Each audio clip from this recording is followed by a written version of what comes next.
నిజంగా ఊహించాలి మీరంతా ఎంతమంది వస్తారని. Thank you for coming.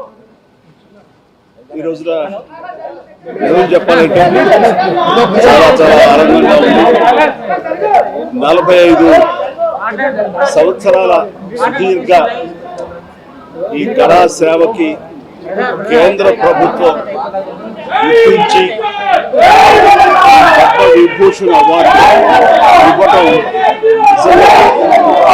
చాలా ఆనందంగా ఉంది.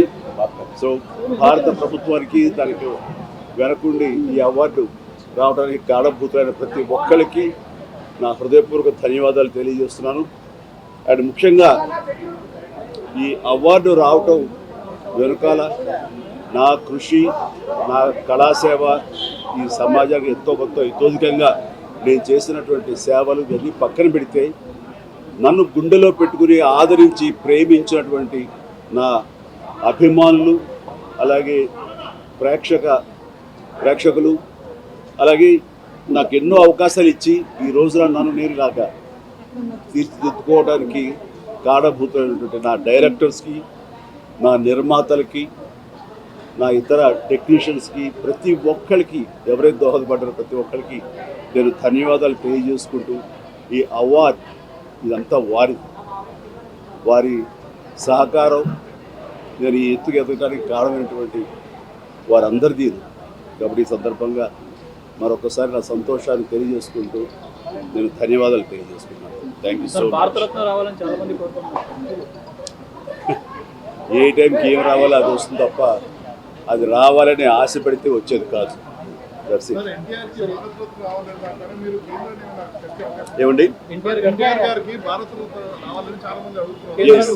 నిజంగా ఇది వారికి ఎంతైనా రావడం సముచితం, రావాలని నేను కూడా మనస్ఫూర్తిగా అభిలషిస్తున్నాను, రావాలని కోరుకుంటున్నాను. అది ప్రభుత్వ పరంగా చేస్తే కనుక త్వరితగతిన ఇది సహకారం అవుతుంది. అండ్ డెఫినెట్గా ఎంతైనా సరే అటు ఎంజీఆర్ గారికి వచ్చినప్పుడు వీరికి రావటం కూడా అంతకంత సముచితం అన్నది ఆనందదాయకం. దానికి నేను ఎదురు చూస్తుంటాను, నేను కోరుకుంటున్నాను రామారావు గారికి భారతరత్న రావాలి. ఏమా నేను రాజకీయాలకు అతీతంగా ఉన్నాను అనుకోవచ్చు. తర్వాత పిఠాపురానికి నేను వెళ్ళటం లేదని అది ముందుంచేది. ఇది మీడియాలో మీరు ఎందుకో స్పెక్యులేట్ చేశారు, అది మీరు పెంచి పోషించారు దానికి సమాధానం చెప్పాల్సిన అవసరం నాకు లేదు. నేను వెళ్ళటలేదు. బాబు మా కళ్యాణ్ బాబు దాన్ని రమ్మని ఎప్పుడూ కోరుకోలేదు. నా కంఫర్ట్ వదిలేస్తాడు. అండ్ తను బాగుండాలి, తన జీవితంలో అనుకుంది కొన్ని సాధించాలన్న అభిలషిస్తాను. నేను నాకు ఆశీస్సులు అందజేస్తాను. దానికి నేను తనతో పాటు నేను ఉన్నాను అని చెప్పేందుకు మొన్న ఒక వీడియో బయట ఇచ్చాను. అండ్ ఖచ్చితంగా మా తమ్ముడు యొక్క అభివృద్ధిని, మా తమ్ముడు రాజకీయంగా ఎదగటానికి ఎప్పుడు మా కుటుంబ సభ్యులు మేము మనస్ఫూర్తిగా మనసావాచ కోరుకుంటాం.